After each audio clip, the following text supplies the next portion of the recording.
This is a B-61 bomb, a lightweight two-stage thermonuclear weapon with 4 delivery options. It is one of our newest and most sophisticated weapons. Design, production, and delivery of these weapons to the military is a job of the Atomic Energy Commission. Only a few years ago, a single weapon design could not have offered the 61's versatility and compact size. However, our nuclear ordnance technology has moved a long way down the road since 1952. For example, when production of the Mark V bomb was a significant step forward. This was the first weapon with a device for automatic in-flight insertion of nuclear components, and was our first missile warhead. At 3,000 pounds, it reflected important design advancements at the time. Or the now obsolete Mark 17, which was retired in 1957.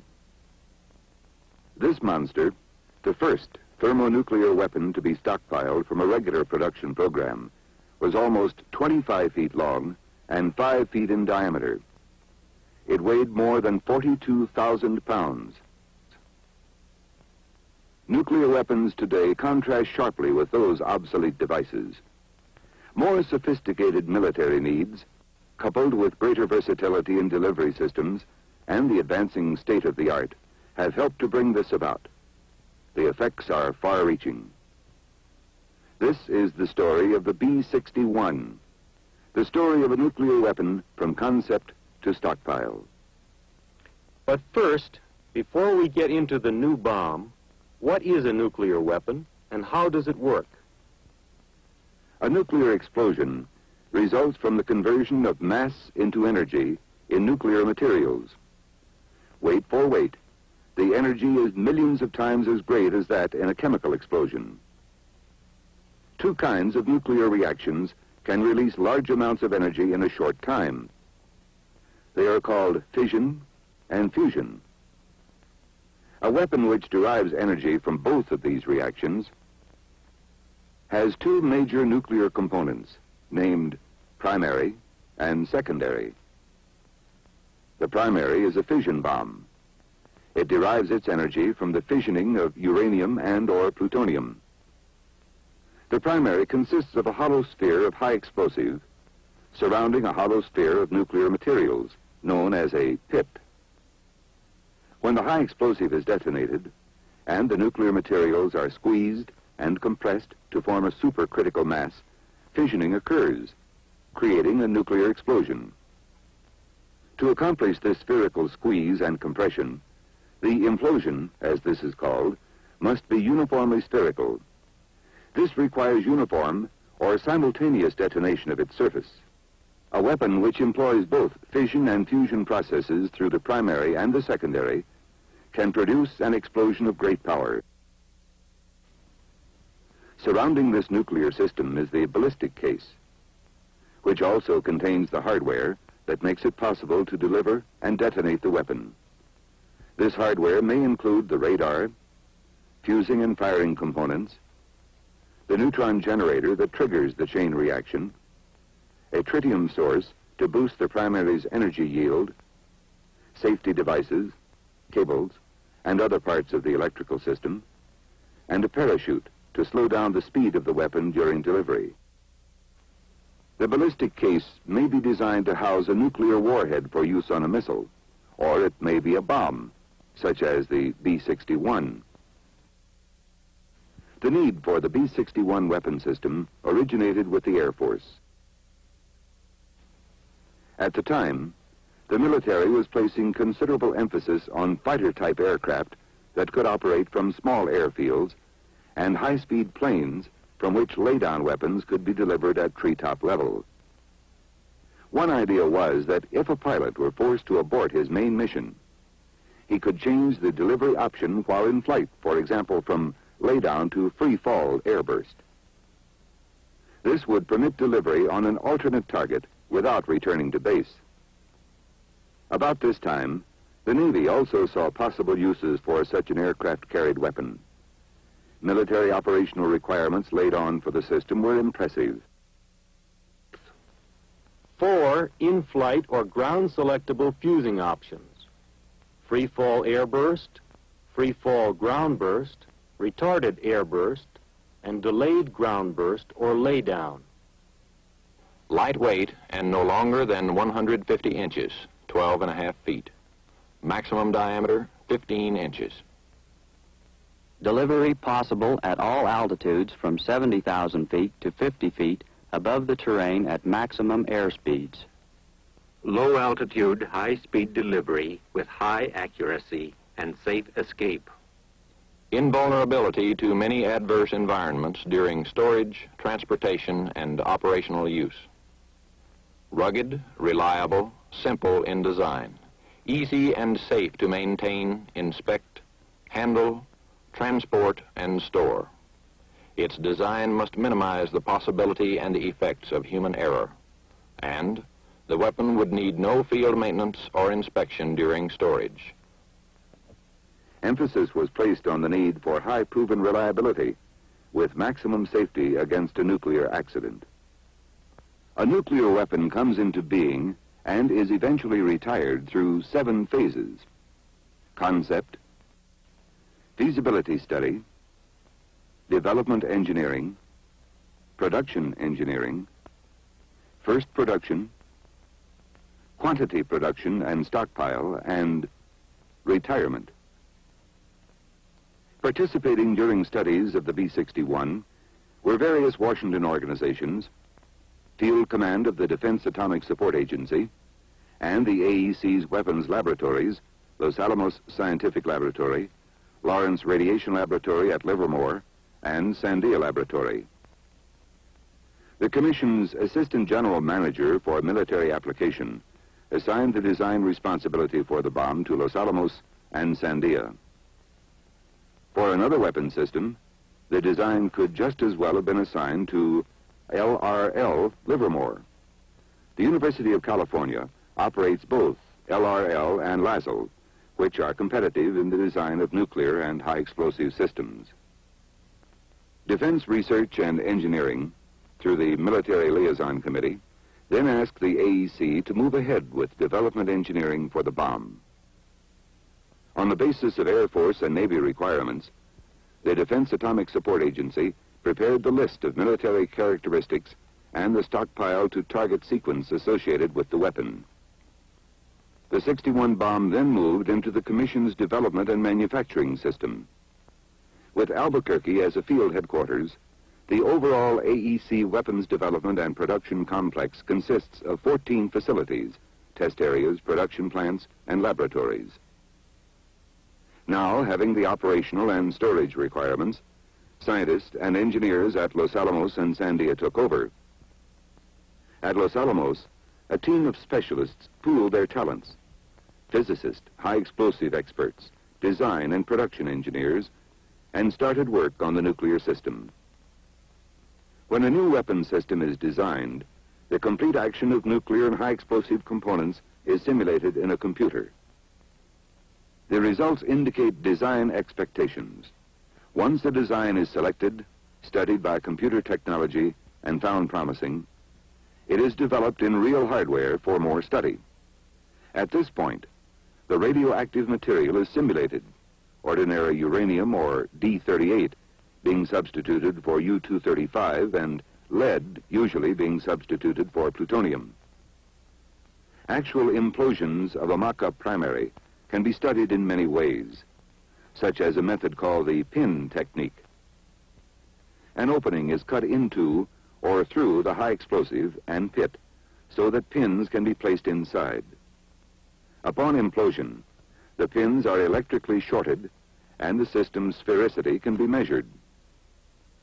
Los Alamos has developed a high-energy X-ray machine called Fermex, which produces such an enormous flux that a single photograph of the implosion can be taken in a very short period of time. Other studies are made, such as propelling assemblies in an air gun to determine the results of impact on the high explosive, or dropping assemblies from a tower. Criticality studies of the nuclear assembly and any new and unusual design requirements are also carefully examined. When the studies using non-nuclear materials were finished, Lazo began a vigorous development test program with actual explosive devices at the Nevada test site, which is managed by the Commission's Nevada Operations Office. The first nuclear test associated with the B-61 was a safety test of the primary. Later, Los Alamos carried out additional nuclear tests connected with development and safety of the bomb. Working closely with Los Alamos, Sandia Laboratory, the Commission's only ordnance engineering organization, simultaneously was doing design work for the system's non-nuclear components. Sandia designs, develops, and monitors the production of all non-nuclear parts and systems, and packages the whole thing into a weapon which meets such requirements as size, weight, shape, and aerodynamic performance. This is described as weaponizing a device. To do this job, Sandia Corporation operates laboratories in Albuquerque, Livermore, and the Tonopah Test Range in Nevada.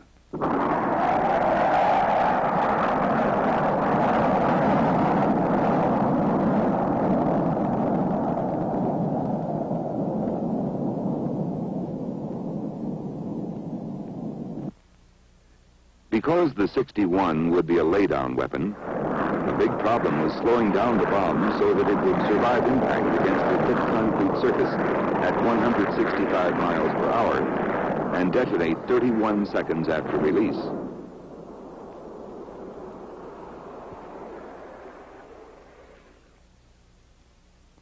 A ribbon-type parachute, 17 feet in diameter, was designed by the Air Force to retard the bomb. The chute is deployed by a gas generator to line stretch in about 1/10 of a second. All of the Sandia design parts were tested at laboratory facilities. Meanwhile, manufacturing development got underway, and AEC Albuquerque assigned production responsibility for each component to a prime contractor. Los Alamos and Sandia later released the design of each part. As the weapon moved into first production, each of the integrated contractors in the manufacturing complex knew what he was responsible for, the parts he would build or buy, and the assembly work he would perform. The Albuquerque Operations Office sent these assignments, along with other delivery schedule information, to all production contractors. As sources for the nuclear materials, plutonium is supplied from reactors operated by the Richland and Savannah River Operations Offices, and enriched uranium comes from gaseous diffusion plants at Oak Ridge, Paducah, and Portsmouth. The nuclear pit for the 61 is produced at the Rocky Flats plant, located northwest of Denver and operated by Dow Chemical Company. After inspection, the reservoirs are shipped to Savannah River for filling, and the pit assemblies are sent to the Burlington AEC plant for final assembly of the weapon's primary. At the Y-12 plant at Oak Ridge, which Union Carbide operates for the Commission's Oak Ridge Operations Office. The production of weapon components is a major responsibility of Y-12, which is the only Oak Ridge installation that retains its old military code name.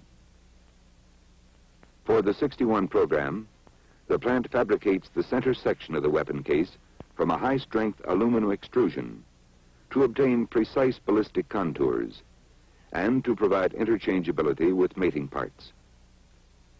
The structure is designed to withstand the extreme shock loads of lay-down impact. Other hardware Y-12 produces for the 61 includes the cover plates and the suspension lugs. For the new bomb, as for other multi-stage weapons, the plant manufactures the parts for and assembles the secondary. Y-12 then installs the secondary with radar cables and plastic parts in the weapon case and ships the subassembly to Burlington. Also, from heavy water supplied by the Savannah River plant, Oak Ridge separates deuterium gas for shipment back to Savannah River for use in the bomb. Plutonium and tritium for weapons are produced at the Savannah River plant in South Carolina, operated by DuPont for the Commission's Savannah River Operations Office. Savannah River receives reservoirs for the 61 system from Dow Chemical, fills the containers with tritium and deuterium, and ships them to Burlington for final assembly, or directly to stockpile for periodic replacement of the reservoirs. Procurement from American industry of thousands of parts represents a major effort in the weapons program. As an example, Bendix Corporation at the Kansas City, Missouri plant during 1967 purchased more than $28 million worth of materials through more than 5,700 suppliers. The plant is a major procurement center and manufacturing facility which produces electronic, electromechanical, and mechanical devices. For the B-61, Bendix manufactures or procures nearly 3,500 different parts. Among these are the forward section of the weapon case, the after section, the pre-flight case section, and the tail fins, the bomb radar nose, a sub-assembly used for all fusing options, which includes dual-channel radar, 2 impact fuses, cable, and honeycombed energy absorber, and a case with attached radome. These parts are designed and insulated to function during the high-temperature environment associated with external carriage of the weapon on high-performance aircraft. Also the firing set, the pre-flight selection control box, electrical component assembly, and the parachute deployment tube and other parts of the chute system. Bendix builds all the test equipment for the bomb, supplies all cables, ground handling equipment, and some of the trainer configurations of the 61. Honeycomb for weapons used to protect against shock, vibration, and heat are uniquely Bendix Kansas City products. They provide a high strength-to-weight ratio. Printed circuitry is another product with wide uses in weapons manufacturing. Other Kansas City plant activities include industrial plating, electrical assembly, electron beam welding, analyzing and evaluating products in the test laboratory, and the use of tape-controlled machine tools better to meet precise production requirements. Detonators for the 61 system come from Mound Laboratory at Miamisburg, Ohio, near Dayton, which Monsanto Research Corporation operates as a research and development laboratory and production facility. In the weapon field, Mound develops and fabricates components such as exploding bridge wire detonators, ferroelectric transducers, and explosive timers, explosive drivers, and radioactive initiators. In addition to process development and manufacturing, Mound also does research on diagnostic elements, chemical explosives, and other materials used in weapons. For the 61, Mound manufactures the detonators, procures the spin rocket and gas generator, and performs quality and reliability tests on the reservoirs. New weapons require miniaturized parts and precision production. As an example, the soldering of bridge wires for the B-61 detonators is a hand operation performed under a microscope. Inspection and quality control procedures are strict. Large samples of detonators are subjected to thermal and mechanical environments and are test-fired to determine if they will function with the simultaneity required. A sample from each production increment is fired. Electronic monitoring systems and a high-speed rotating mirror camera reveal that the devices will fire. Completed detonators are packed in shipping cases designed to prevent propagation of further explosions if one of the devices ignites. Detonators for the 61 are then shipped to Burlington for final assembly, while others are held at Mound for long-term surveillance. Another important part of the bomb's nuclear system is the neutron generator. Since the early 1950s, General Electric has performed development work on neutron generators for the AEC. GE produces the units for the weapons program at the Pinellas Peninsula plant, located between Clearwater and St. Petersburg, Florida. The device Pinellas supplies for the 61 program is a timed neutron pulse generator about 3 inches in height and weighing some 2.7 pounds. It provides a burst of neutrons at the critical time to start the nuclear system's chain reaction. The generators are complex miniaturized particle accelerators, which produce neutrons by a thermonuclear reaction. Assembly requires a high degree of cleanliness and advanced encapsulation techniques. Most of the parts for the weapon have now been built. Many components have been put together into sub-assemblies, and all of these parts flow to the final assembly point. The Burlington AEC plant, located at the Iowa Ammunition Plant and operated for the AEC by Mason and Hanger Silas Mason Company. Here, all components and sub-assemblies originating at other facilities come together with the components of high explosives to form the complete bomb. In addition to final assembly, Burlington's main mission is fabrication of chemical explosives. A secondary mission is development support of the design agencies. Some assembly work at Burlington is performed in specially designed structures, such as these cells or gravel gerties, where high explosive parts are assembled with nuclear components of plutonium. With ceilings of heavy steel mesh and a thick gravel overlay, the cells are designed to prevent the spread of radioactivity outside the plant site in the event of an accidental detonation. Other assembly work also is done in specially constructed buildings. Each consists of numerous bays of heavy concrete on 3 sides, with one blowout-type wall and roof. Explosive materials handled in each area are limited in quantity. As at other AEC weapons facilities, safety is a way of life at Burlington, and the plant's record with the National Safety Council is proof of this. Both Burlington and the Pantex plant near Amarillo, Texas, the other weapons assembly and high explosive fabrication facility, require extensive shipping programs, with components and assembled weapons being shipped and received by specially designed trucks, rail equipment, and by air. Contractor-operated aircraft and military planes are used.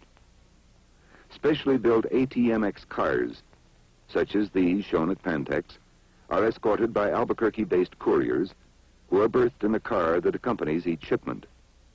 The ATMX cars are kept under constant surveillance.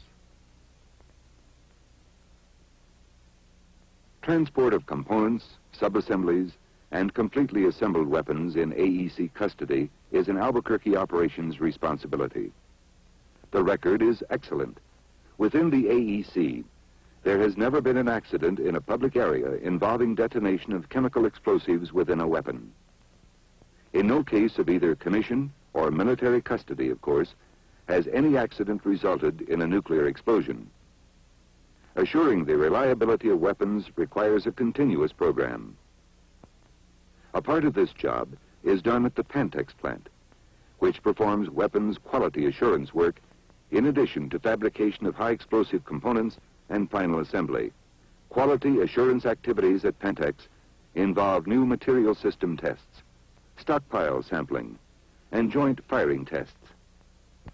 Sandia employees perform the evaluations. The new material system test program for the B-61 involves testing of assemblies randomly selected from production. The bomb is partially disassembled, and the weapon, with the nuclear and HE components simulated, is placed on a tester, and the entire electrical mechanism is operated. Information is fed into a computer system, which then provides answers as to whether the circuitry operated successfully. The goal here is to determine whether production items meet design intent and specifications, and to provide additional reliability assessment information. Stockpile sampling and other test programs evaluate degradation and field use effects, all a part of the continuing effort to assure the reliability of nuclear weapons, both those going into stockpile and those in the hands of the military for possible operational use.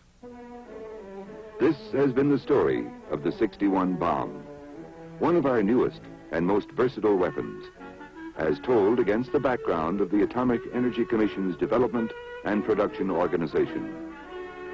It is a story of the long and difficult path from a stated military need to a completed weapon system, and the thousands of people involved with their many skills and talents, along with the other resources of our laboratories and American industry.